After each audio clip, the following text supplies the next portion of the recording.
본문을 고린도후서 12장 7절부터 10절까지의 말씀으로 정했고 내가 약할 그때라는 제목을 달았습니다. 그런데 고린도후서 12장 7절부터 10절까지의 본문의 내용을 읽어보면은 여러분 다 같이 아까 읽어서 아시겠지만 하나님께서 바울의 육체에 사탄의 가시를 두어서 그게 계속 찌르니까 너무 높아지지 않고 교만하여지지 않도록 하나님께서 그것을 주셨다는 것입니다. 바울도 괴로워서 3번 하나님께 이 사탄의 사자, 이 육체의 가시가 뽑혀지기를 주께 간구했더니 하나님의 응답이 무엇이냐면 내 은혜가 내게 족하다. 그걸로 정리가 됐습니다. 그 이유는 무엇이냐? 그 가시가 있으니까 내가 교만해지지 않고 낮아지니까 그것이 너에게 유익하고 내가 그 약할 때 나의 그 강함이 하나님의 능력이 완전해진다. 바울은 그것을 깨닫고 하나님 감사합니다. 내가 약할 그때 내가 강합니다. 이렇게 고백했다는 것이 본문의 내용입니다.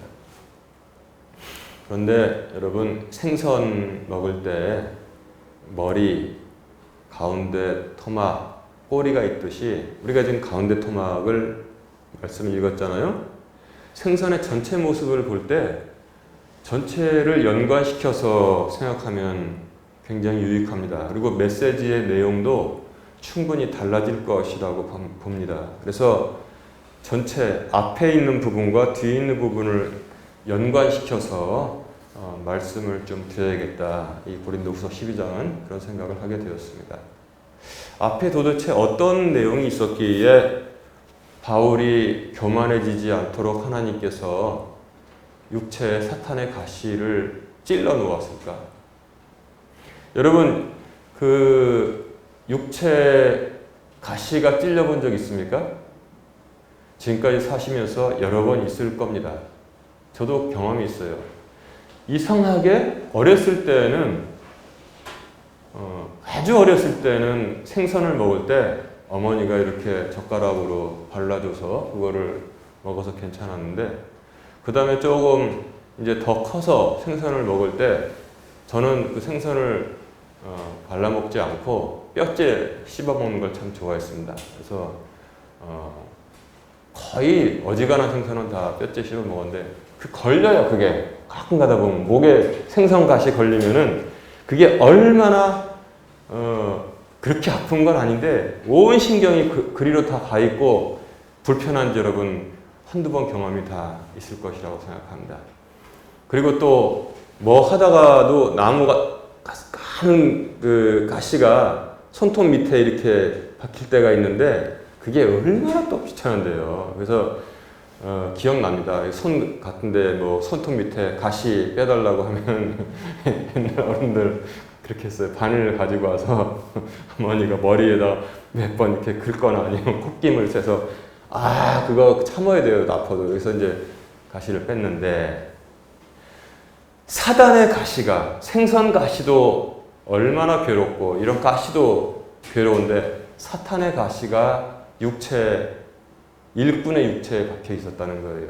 그러니까 바울이 괴롭죠. 좀 하나님 이거 좀 빼주세요 했는데 하나님께서 3번 기도를 드렸건만 야속하게도 내 은혜가 내게 족하다 됐다. 그렇게 하나님께서 응답을 하셨다는 거예요. 그게 가운데 내용인데 이 앞에는 어떤 내용이 있었냐면은 내가 자랑하는 건 아닌데 14년 전에 그러니까 바울 말하는 게 분명하죠. 어떤 사람이 있는데 그 사람이 셋째 하늘에 불려 올라갔다. 거기서 뭘 받겠어요? 셋째 하늘에 하나님 계신 곳에 갔는데 우리가 이제 이 땅에서 육신의 생명이 다 가는 곳에 바울은 14년 전에 갔다 왔다는 거예요. 그러니까 거기서 얼마나 어마어마한 것을 보고 다 들었겠습니까? 그런데 바울이 겸손하게 말하기를 그때 내가 내 몸 안에 있었는지 내 몸 밖에 있었는지 모르지만 내가 14년 전에 갔다 왔다 이렇게 말하는 거예요. 그러니까 이제 요즘 애들이 하는 말로 유체 이탈했느냐, 무슨 애들 빈정거리는 말로 그러잖아요. 자기가 다 엉뚱한 짓 해놓고 자기가 뭐라고 하면은 유체 이탈 화법 쓴다고 이제 그러는데 자기가 아닌 것처럼 바울이 그러니까 우리가 이 흥정역 킹제임스 성경을 읽으면서 모순되는 게 하나도 없이 다 정리가 되는 게 뭐냐면 제가 몇 번 말씀을 드렸죠. 우리가 영과 혼과 육신으로 되어 있는데 사람이 진짜 나는 누구라고 그랬습니까? 이 육신이라고 그랬어요. 이 안에 있는 혼이라고 그랬어요. 혼이라고 제가 말씀드렸잖아요. 그때 다 바울이 뭐라고 하냐면 그때 내가 내 몸 안에 있었는지 몸 밖에 있었는지 모르지만 그걸 지금 얘기하고 있는 거예요. 그러니까 바울이 육신이랑 같이 갔다 왔는지 아니면 하나님께서 이 혼만 잡아서 영과 혼만 잡아서 삼층천에 불려 올리셨는지 모르지만 근데 갔다 왔다. 이렇게 바울이 얘기하고 있습니다. 그런데 내가 그것을 자랑하려 하면은 얼마나 자랑을 할 수 있겠습니까? 그런데 그렇게 하지 않는다. 그러니까 사람의 됨됨이가 여기 나와 있는 거예요. 그러니까 우리가 간증하는 사람들을 뭐 다 나쁜다고 하는 거 아닙니다. 보면은 신비한 체험했다고 간증하는 분들 그게 이제 교회의 덕을 세울 경우도 많이 있고 교회의 덕을 흐트러뜨리는 경우도 있습니다. 자기가 뭐 어디 갔다 왔다 해서 막 예언도 하고 뭐 그러는데 굉장히 새겨 들어야 된다. 이 오늘 고린도 후서 12장 말씀을 근거로 해서 볼 때 조심해야 된다는 거예요. 조심해야 된다. 그 바울이 14년 전에 그 셋째 하늘에 갔다 왔으면 막 소문내고 해서 사람들이 구름처럼 몰려고 하나님의 왕국은 어떻게 됐습니까? 거긴 이렇게 돼 있고 이렇게 너희들은 나중에 이 땅은 이렇게 되고 할 텐데 바울이 굉장히 입조심을 했다는 거예요. 그래서 3층 그 셋째 하늘에 갔다 와서 자고 하지 못하도록 하나님께서 바울의 몸에 사탄에게 허락을 해서 육체의 가시, 사탄의 가시를 꼭 찔러 두었다는 것입니다. 움직일 때마다 괴로워요. 그러니까 이제 앞에 말씀하고 이제 오늘 본문이 어떻게 관련이 됐는지 이해가 갔죠? 그러면 이 육체의 가시 꼭 찔려가지고 괴로운데 그걸 가지고 무엇을 해야 되느냐? 그게 바로 오늘 본문 말씀 뒤에 부분, 뒤에 11절부터 뒤에 나오는 말씀이란 말이에요. 거기는 뭐냐면 이 말썽 많은 고린도 교회에 바울이 또 가기로 돼 있어요. 가야 되는데 하나님께서 힘을 주셔도 그 교회 가면은 괴로운데 그 교회 갈 때 하나님께서 사탄의 가시를 몸에다 탁 찔러놔가지고 탁 낮추셨단 말입니다. 그러니까 바울이 21절에 뭐라고 하냐면 내가 다시 갈 때에 하나님께서 나를 너희 가운데 낮추실까 염려된다 이렇게 말을 했어요. 여러분 이 말만 딱 떼어놓고 보면은 악마의 편집을 하면은 이 사람 되게 교만한 사람이구나. 복음서에 읽어보니까 예수님께서 스스로 높이는 자는 안 된다고 잔치 자리에 가도 상석에 앉지 말아라. 그럼 망신당한다. 그 재판 이거 뭐지? 연회. 잔치 주인이 와가지고 여기 당신 자리 아닌데 당신 일어나서 저쪽에 앉으세요. 그러면 얼마나 망신스럽겠냐. 이 잔치집에 가면은 무조건 하석에 앉아라. 하석에 앉으면은 잔치 주인이 보고 내 친구 왜 거기 앉았어요? 이리 올라오세요. 그러면 그때 사람들이 보면은 얼마나 영광스럽겠냐. 잔치집에 가면 무조건 하석에 앉아라. 이렇게 가르쳐 주셨는데 또 그리고 잠언에도 교만은 패망의 선봉이라고 다 성경은 알려주고 있는데 바울이 지금 이런 소리를 하고 있는 거예요. 21절에 보니까 내가 다시 갈 때에 하나님께서 나를 너희 가운데 낮추실까 염려가 된다. 이렇게 얘기하고 있는 거예요. 이거 잘 해석을 해야 됩니다. 요것만 딱 떼어놓고 보면은 바울이 교만한 사람이구나. 그래서 하나님께서 육체에 사탄의 가시까지 꽉 찔러 넣었는데도 불구하고 그런데도 나를 낮출까봐 걱정된다. 그게 아니고 고린도 교회에 아주 대가 센 지긋지긋한 죄송합니다. 그냥 좀 제가 전달을 명료하게 하기 위해서 좀 속된 표현을 쓸게요. 대가 센 지긋지긋한 인간들이 거기 많았다는 겁니다. 거기 갔는데 그 기에 눌려서 내가 도대체 말씀도 전할 수 없고, 여러분 그런 경험 해본 적 있습니까?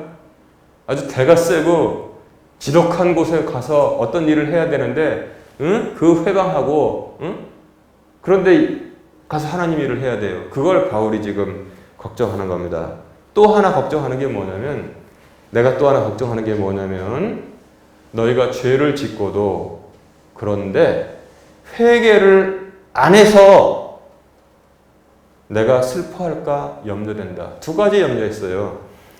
너희 가운데 너희 아주 대가 세고 아주 지독한 너희들 가운데 하나님께서 나를 꽉 누를까봐 걱정되고, 또 하나는 뭐냐면 너희는 죄를 짓고도 회개를 안 하는 이 영적 뻔뻔함이 있는 자들인데 내가 그것을 보고 슬퍼할까 염려가 된다. 이렇게 지금 바울이 고백한 겁니다. 그러니까 이 고린도 후서 12장이 전체로 파악되는 거죠. 14년 전에 셋째 하늘에 가서 어마어마한 것을 보았는데 하나님께서 그 은혜를 주시고 교만하지 못하도록 육체 사탄의 가시를 꽉 찔러주시고, 그 사탄의 가시가 찔려서 약한 몸을 가지고 이 대가 센 곳에 들어가서 말씀을 전하도록 하나님께서 명령하셨단 말이에요. 그러니까 이제 우리가 딱 이제 이렇게 이해를 했죠. 이게 오늘의 핵심입니다. 이 육체의 가시가 무엇이냐? 사탄의 사자라고 했는데 보통은 안질이었다. 바울이 안질을 가지고 있었다. 이렇게 이제 보는 학자들도 있습니다. 왜냐하면 바울이 공문을 받아서 물은 남녀들, 예수 믿는 남녀들을 잡아서 옥에 가두고 하려고 다메섹으로 가는 도중에 돌연히 하늘에서 환한 빛을 보고 놀라서 말에서 떨어졌단 말이에요. 사울아, 사울아, 내가 무엇을 하느냐? 왜 나를 핍박하느냐? 주여, 누구십니까? 나는 내가 핍박하는 예수라. 그때 이제 깨달았단 말이에요. 그래서 이제 다메섹 성에 이제 눈도 못 보고 끌려 들어갔는데, 거기서 사는데 아나니아라는 그 신실한 형제에게 거기서 사울이 있으니까 가서 안수해서 그 눈이 다시 보게 해라. 주여, 내가 그 사울에 대해서 소문을 들었는데 아주 악질이라고 들었습니다. 교회를 핍박한다고 합니다. 가라. 그 사람은 내가 이방을 위해서 준비한 그릇이다. 그래서 아나니아가 가서 그 사도 역할 이제 될 사울에게 안수를 했더니 눈에서 비늘 같은 것이 벗겨지고 다시 보게 되었다고 말하고 있습니다. 그래서 그 안질이 조금 남아 있었을 것이다. 그렇게 본단 말이에요. 그 증거가 어디 나오냐면 갈라디아서 4장 13절에 너희가 알거니와 내가 처음에 육체의 연약함을 통해 너희에게 복음을 선포하였노라. 이렇게 돼 있어요. 내가 처음에 복음 전하기 시작했을 때, 그때 다메섹 가다가 넘어진 말에서 낙마한 데 아니에요. 내가 처음에 육체의 연약함을 통해 너희에게 복음을 선포하였노라. 이거 보니까 영락없이 안질이네. 이렇게 볼 수 있다는 겁니다. 그러니까 이제 신학적으로는 이렇게 해서 그것이 안질이라고 보는 경우도 있는데, 그런데 그게 또 아니란 말이에요. 자세히 또 다른 데 읽어보면 4장 17절에 보니까 이제부터는 아무도 나를 괴롭게 하지 말라. 내가 내 몸에 주 예수님의 자국들을 지니고 있느니라 그랬어요. 그러니까 바울도 사역하는데 지긋지긋하게 괴롭히는 자들이 있었나 봐요. 이제부터는 아무도 나를 괴롭게 하지 말라. 이거는 계속됐다는 거예요. 그래서 안질이라고 볼 가능성이 있다. 이것만 우리가 확인할 수 있다는 것입니다. 아니면은 우리가 고린도 후서 12장을 지금 본문을 읽었잖아요. 앞에 11장에 보면은 어떤 내용이 있냐면 내가 하나님의 말씀, 즉 예수의 복음을 전하면서 매도 많이 맞았다. 5번이나 맞았는데 40에서 한 대 뺀 매, 그러니까 39대 때렸다는 거예요. 참 사람들도 지독한 것 같아요. 5번이나. 3번은 몽둥이로 맞고, 여러분 몽둥이로 39대 맞아본 적 있습니까? 한 번은 돌로 맞고, 그러니까 바울이 지금 지나온 길을 말하는 거예요. 감옥에도 갇히고, 파선도 하고, 물의 위협, 강도의 위협, 동포의 위협, 이교도들의 위협, 도시의 위협, 광야의 위협, 바다의 위협, 거짓 형제들의 위협을 다 당했다. 그러니까 속된 말로 말해서 복음 전하다가 만신창이가 되었다는 얘기입니다. 정말 눈물겹죠. 그래서 또 넓게 생각해 보면은 이렇게 만신창이가 되면서 얻은 질병들이 사탄의 가시로 작용한 것이 아닌가. 왜냐하면 11장에 바로 그 말씀을 하고 12장에 육체 사탄의 가시가 찔려져 있다는 말을 하기 때문에 그렇게 연결해 보는 것도 그렇게 틀린 것은 아니다. 이렇게 생각을 합니다. 아니면은 여러분 저는 그래요. 육체의 질병은 그래도 견딜만 합니다. 오히려. 그런데 그 인간의 대적이 있잖아요. 회방꾼들, 그 혼의 회방꾼들, 그게 더 힘들어요. 오죽하면은 디모데 후서 4장 14절에 디모데에게 이제 마지막으로 유언처럼 하는 말에 뭐라고 되어 있습니까?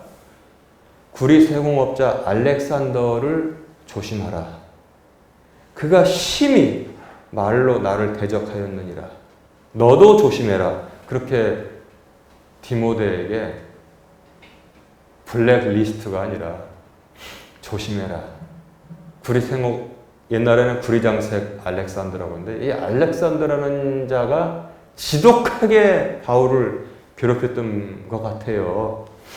그리고 또 교회 내에서 나는 뭐 바울파, 나는 아볼로파, 심지어 그리스도파까지 만들어가지고 막 서로 싸우고 막 그냥 막 괴롭게 하니까 지치겠죠.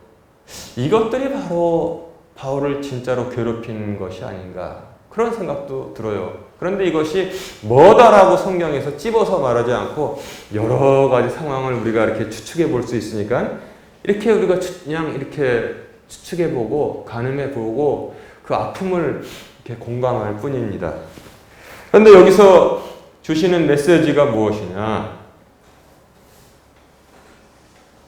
특히 교회에서 어디서거나 자신을 높이려는 것을 경계해라. 이렇게 지금 주님께서 말씀하시는 거예요. 여러분, 교회에서 어떤 사람이 막 자기 자신 높이는 거 본 적 있습니까? 나는 이런 사람이고, 나는 이것도 잘하고, 뭐 자기가 무슨 뭐 하늘에서 내려온 사람처럼 그거 조심하라고 그러는 거예요. 제일 첫 번째 내용이 교회에서 교만 떠는 사람들이 있다는 거예요. 굉장히 위험하다고 지금 말씀하고 있는 것입니다. 교만 떨어봐야 되는 일 하나도 없고 또 알아주는 사람도 없습니다. 사실. 그래서 그거 조심해야 돼요.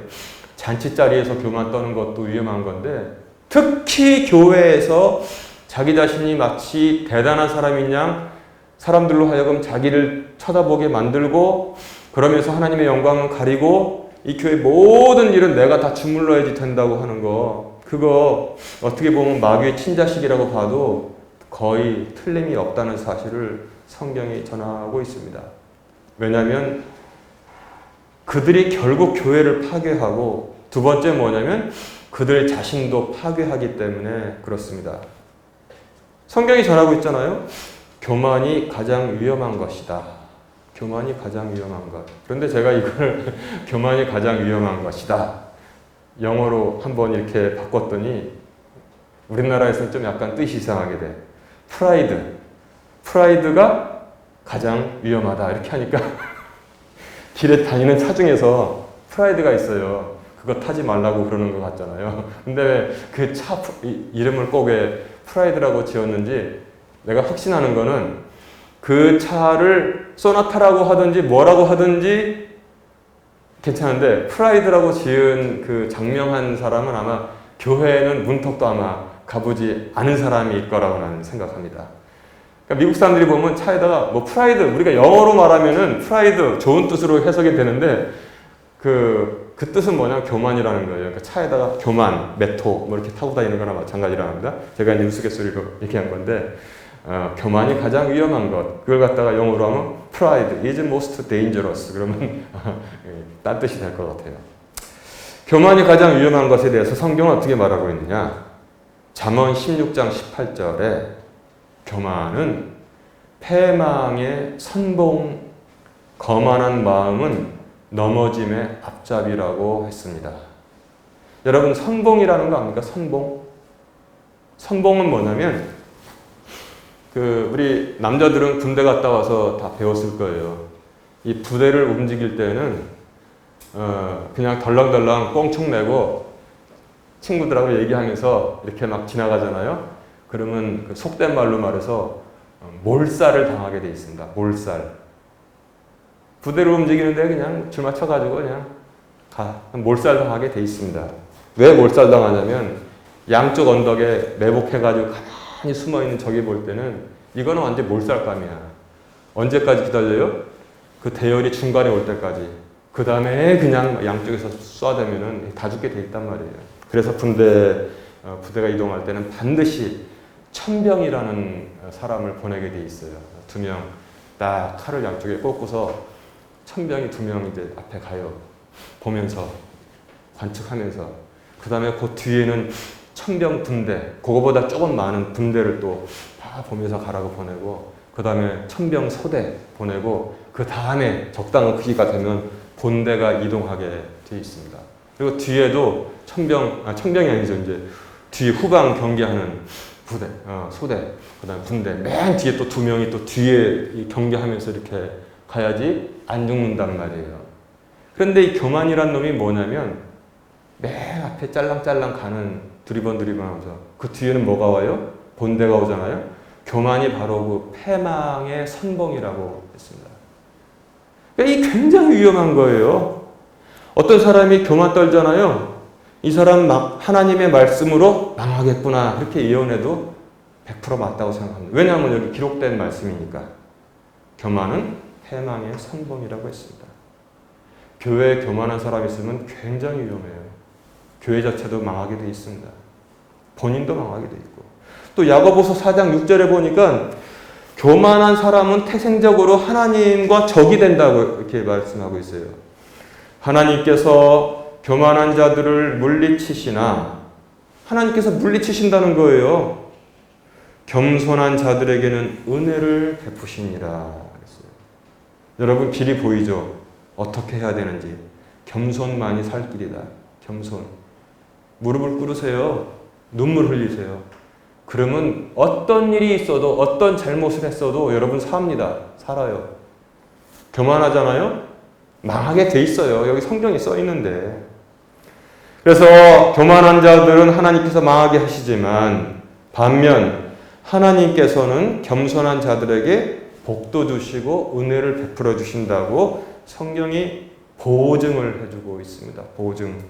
베드로전서 5장 6절에 보니까 그러므로 하나님의 강한 손 밑에서 스스로 겸손하라. 그리하면 정하신 때 그분께서 너희를 높이시리라. 그렇게 약속을 해 주셨어요.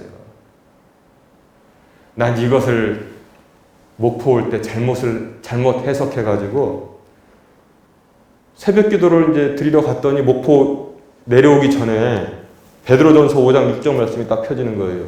그러므로 하나님의 그때 성경은 능한 손 아래서 겸손하라.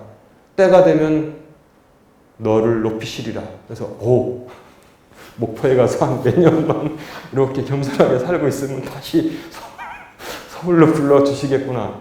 그 생각하고 왔다니까. 근데 이 말씀은 그런 게 아니라 우리의 인생살이에서 인생살이에서 어떤 일, 무슨 일 만나고 어떤 길로 가든지 하나님의 능하신 손 밑에서 스스로 겸손하고 있으면 하나님께서 여기 정하신 때가 있다고 그랬어요. 정하신 때가 되면 그분께서 우리를 높여주신다. 그렇게 말씀해 주셨습니다. 아멘? 그것대로 살아야 돼요. 한 길은 망하는 길, 교만이고 한 길은 사는 길, 높임을 받는 길, 겸손입니다. 이쪽으로 다 가시기를 주님의 이름으로 축원합니다. 예. 그리고 또 두 번째 메시지는 무엇이냐? 신실한 자에게는 기도가 거절되어도 좋은 겁니다. 그게. 신실한 자들에게는 기도가 거절되었어도 그게 좋은 거라고요.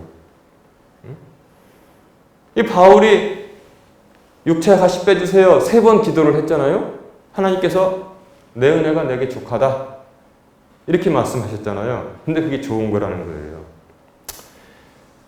보통 우리가 이 인간의 경영학적 관점에서 볼 때 하나님께서 바울을 3층 천까지 친히 초청하셨을 때는 크게 쓰시려고 그러지 않았겠어요? 그러면 너 가서 속된 말로 광고 빵빵 때리고 3층 천에 갔더니 셋째 하늘에 갔더니 이러이러하더라. 니들 조심해라. 그러고 다녀라. 내가 너에게 그냥 한 100명 붙여주마. 그래가지고 전 세계에 그냥 복음이 확 전파되고 하나님의 왕국이 어떤 것인지를 쫙 홍보를 해야겠다. 이렇게 가는 것이 사람의 생각인데 하나님께서는 그 어마어마한 것을 바울에게 허락하시고 교만해지면 안 되니까 가시를 꽉 찔러놓고 바울이 괴롭다고 좀 빼달라고 하니까 됐다. 이렇게 하시고 그 다음에 너 불편한 마음으로 그 대가 센 자들이 있는 고린도 교회에 가서 말씀을 전하고 교회를 굳건하게 세워라. 아니 무슨 방법이 일어난 말이에요 이게. 근데 하나님께서는 꼭 이렇게 하신단 말이에요. 이렇게. 참 답답하죠? 이게 사람의 눈으로 볼 때 답답하죠. 근데 하나님은 하나님의 방법으로 하나님의 일을 이루어가시는 줄로 믿으시기 바랍니다. 하나님을 우리한테 적응시킬 수가 없어요. 우리가 하나님의 방법에 적응해야 될 줄로 믿습니다. 그게 바로 믿음의 길인 것입니다.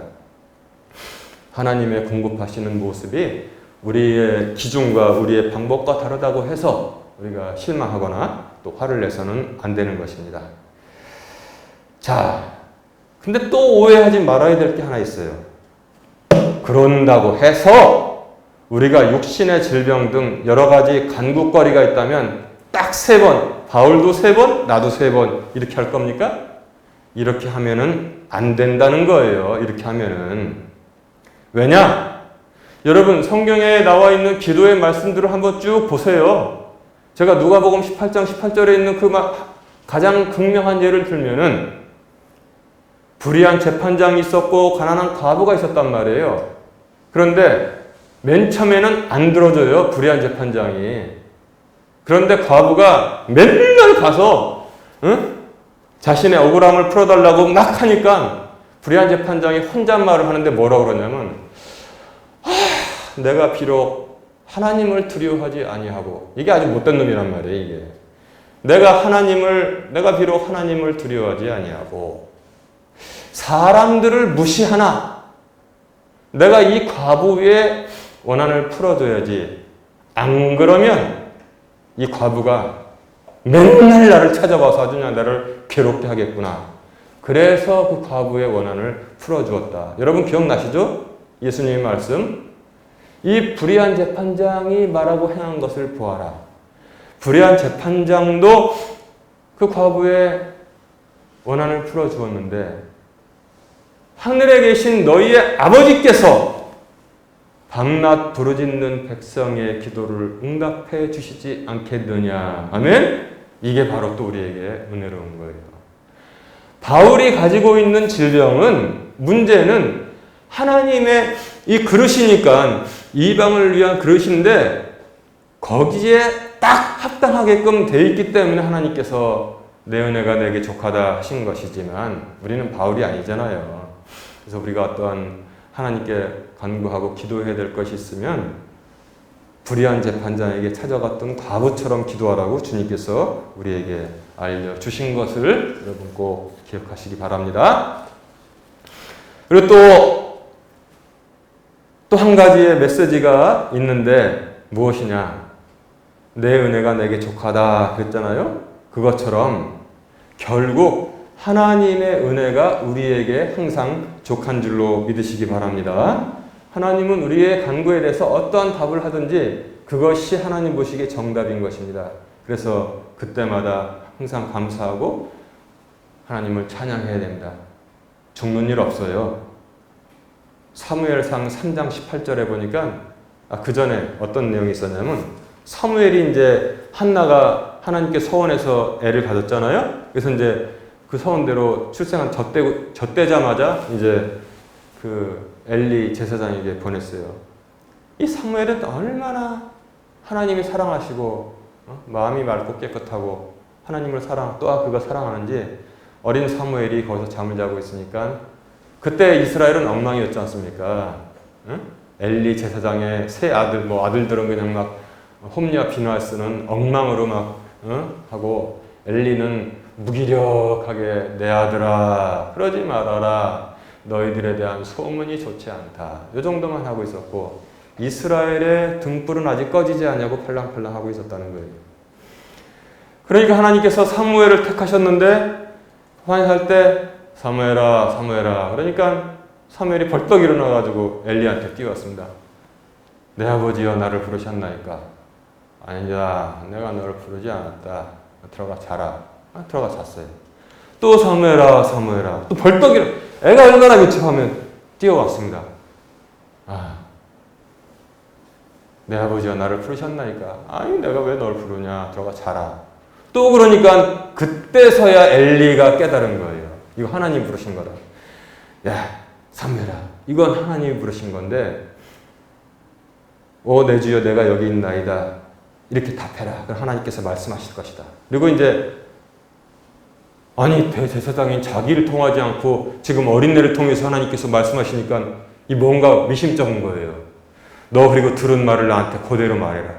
안 그러면 내가 여호와께서 나에게 벌을 내리시기를 원하노라. 그러니까 사무엘은 얼마나 순진해요. 네 알겠습니다. 가서 또 누웠는데 사무엘아 사무엘아 그러니까 하나님 내가 여기 있나이다. 말씀하시옵소서. 그러니까 하나님께서 어린 사무엘에게 말씀하신 거예요. 이 나라는 다 부패되어서 내가 이제 엘리의 집안도 모조리 심판할 텐데 내가 너를 들어서 쓰겠다. 이제 이렇게 그 말씀을 하셨어요. 엘리가 사무엘이 들었어요. 다음날 아침에 이제 엘리가 걱정이 됐겠죠. 사무엘아 이리 오너라. 갔더니 하나님께서 어제 밤에 뭐라고 말씀하시더냐. 저기 하면 숨길 텐데 다 말해요. 또 이 얼마나 순진해요 얘가. 예, 하나님께서 너무나 부패가 되어서 제사장님 집안 다 풍지박산 나게 하시고 이스라엘 백성 모조리 심판하신다고 했습니다. 그랬더니 그래도 엘리는 제사장이었단 말이에요. 이 말을 합니다. 그분은 주시니 그분께서 선하게 여기는 것을 행하실 것이니라. 그래도 엘리는 무기력했어도 그래도 엘리는 제사장이었다는 사실을 성경이 전하고 있어요. 왜냐하면 한나가 와서 울면서 기도할 때 엘리가 뭐라 그랬어요? 이 여자야 이제 포도 좀 끊어라 끊어. 너 왜 이렇게 술 자꾸 먹고 우냐? 그러니까 내 주여 그게 아니라 내가 속상해서 우는 겁니다. 했더니 엘리가 뭐라고 축복을 했어요? 하나님께서 내 기도를 들어주시길 원하노라. 임신했어요. 해를 바쳤어요. 그래도 엘리는 제사장을 그럭저럭 해왔다는 것입니다. 그러니까 뭐라고 말합니까? 그가 그래도 의미 있는 말을 해요. 그 말을 다 듣고 이런 못된 놈이 아니라 그분은 주시니 그분께서 선하게 여기는 것을 행하실 것이니라. 이렇게 답을 했습니다. 이사야서 39장 8절을 가볼까요? 히스기야가 막 울고선 살아났어요. 하나님께서 내가 내 눈물을 보았고 내 기도를 들었노라. 내가 내 기도를 듣고 내 눈물을 보았노라. 그래서 15년을 살게 해주니까 일어나가지고 막 신이 났는데, 저 바빌론에서 사람들이 선물 가지고 이제 특사를 보내니까 영접해가지고 막 자랑을 막 했단 말이에요. 막 내탕고도 다 보여주고 했더니 이사야가 그것을 그들이 보고 갔다는 얘기를 듣고선 막 가서 그들이 어디서 왔습니까? 했더니 저 갈대아 지방에서 왔다고 합니다. 그들이 무엇을 보고 갔나이까? 했더니 내 왕궁에 있는 거 내가 다 보여줬는데요. 했더니 왕이여, 하나님의 말씀을 들어서서 이제 왕의 나라는 다 망할 것이고 왕의 아들들은 다 포로로 잡혀갈 것이고 왕궁의 기물들은 싹 다 그들이 뺏어갈 것입니다. 다만 하나님께서 당신이 여호와 앞에서 진실되게 행한 것을 감안해서 이 어마어마한 벌을 당신에 대해서는 내리지 아니하고 당신의 자식에 대해서 내리실 것입니다. 그랬더니 히스기야가 뭐라고 그랬어요? 이사야서 39장 8절에 당신이 말한 주의 말씀이 선하나이다. 나의 날에는 화평과 진리가 있으리이다. 그랬어요. 이거를 또 잘못 해석하면 히스기야가 나중에 망쳐들었다. 이기적인 말씀이다. 자기 때만 면하면 뭐 자식 때는 망해도 된다는 뜻인가? 그렇게 뭐 볼 수 있겠는데 그게 아니란 말이에요. 엘리가 고백한 것도 여러분 잘 들으세요. 히스기야가 고백한 것도 잘 들으세요. 어떤 일이 하나님께서 결정해서 우리에게 주시든지 그것은 선한 것입니다. 아멘? 그것은 선한 것입니다. 우리가 살면서 망할 수도 있어요. 우리가 살면서 아주 생존하기 어려운 병에 걸릴 수도 있습니다. 그러나 그때 여러분 이 말씀들을 기억하세요. 막 울고 하지 마시고 주께 간구하고 평안을 가지시기 바랍니다. 엘리도 그랬고 히스기야도 그랬습니다. 주께서 주시는 것은 그게 주실만 하니까 우리에게 주시는 것이지, 이렇게 마음을 믿음으로 넓히시기를 주님의 이름으로 축원합니다. 그래서 이 모든 과정을 통해서 어떻게 하시냐? 하나님께서는 우리를 다 선하게 바꾸어 주십니다. 선하게 어떻게 바꾸어 주시냐? 사탄은 바울을 무너뜨리려고 그에게 육체 가시를 콕, 사탄의 메신저를, 이 전령을 찔러 넣었는데, 근데 이게 어떻게 됐어요? 기가 막히게 변했잖아요. 오히려 하나님은 바울로 하여금 그 육체의 가시를 사탄을 이길 수 있는 가장 강력한 무기로 바꿔주신 것을 믿으시기 바랍니다. 아멘. 얼마나 믿어요. 내가 약한 데에서 하나님의 강하심이 온전하게 완전하게 강하게 된다. 이렇게 바울이 고백을 하고 있지 않습니까? 사탄은 바울을 망하게 하려고 육체의 가시를 팍 찔러 넣었는데 그걸 믿음을 가지고 하나님께 감사하니까 하나님께서는 그것을 가장, 사탄을 오히려 물리치는 가장 강력한 무기로 변화시켜 주었다고 성경은 우리에게 전하고 있습니다. 그렇구나. 이것처럼 첫째, 하나님을 신뢰하면은 신뢰. 두 번째, 우리의 약점이 세 번째, 가장 강력한 무기로 변화될 것을 믿습니다. 하나님을 신뢰하면은 우리의 약점, 이 지긋지긋한 약점이 가장 강력한 무기로 탁 변화되어서 사탄을 물리칠 줄로 믿습니다. 그랬더니 이미 바울이 4장 7절에 정리를 해 주었습니다. 여기 그릇도 다 그림들이 있는데 바울이 뭐라고 말했어요? 고린도후서 4장 7절에 그러나 우리가 이 보배를 질그릇 안에 가지고 있으니 이것은 뛰어난 권능이 하나님에게서 나며 우리에게서 나지 않게 하려 함이라 그랬어요. 여러분 그 질그릇 많이 써보셨죠? 지금도 쓰시죠? 이 수된 그릇하고 질그릇은 차이가 있어요. 수된 그릇은 설거지 하다가 미끈 떨어뜨려도 탱탱탱탱 떼구르르 가서 주워오면 돼요. 질그릇은 어떻게 됩니까? 이렇게 하다가 아차 미끌하면 탁싹 다 깨져버린단 말입니다. 그런데 하나님께서 그 놀라운 하늘 왕국의 그 보배를 우리 몸이 질그릇이라는 거예요. 질그릇. 이 질그릇 안에 넣어 두셨는데 이유는 무엇이냐? 하나님이 뭐 쓰된 그릇 만들지 않으셔서 그럼 그게 아니고 이것이 바로 우리로부터 나온 게 아니라 하나님께로부터 났다는 것을 알려주시기 위해서 하나님께서 그 보배를 질그릇 안에 넣어놓은 것입니다. 여러분 너무 섭섭하게 생각하지 마세요. 그래서 어떠한 상황에서도 하나님을 신뢰해야 됩니다. 어떠한 상황에서도 하나님을 신뢰하시기 바랍니다. 그러면 하나님께서 그 모든 악하고 약한 것을 바꿔서 가장 선하고 가장 강한 것으로 만들어 주실 줄로 믿습니다. 그래서 사랑하는 모든 성도들 어떠한 상황에서도 두 번째 하나님을 신뢰하는 성도가 되시기를 주님의 이름으로 축원합니다.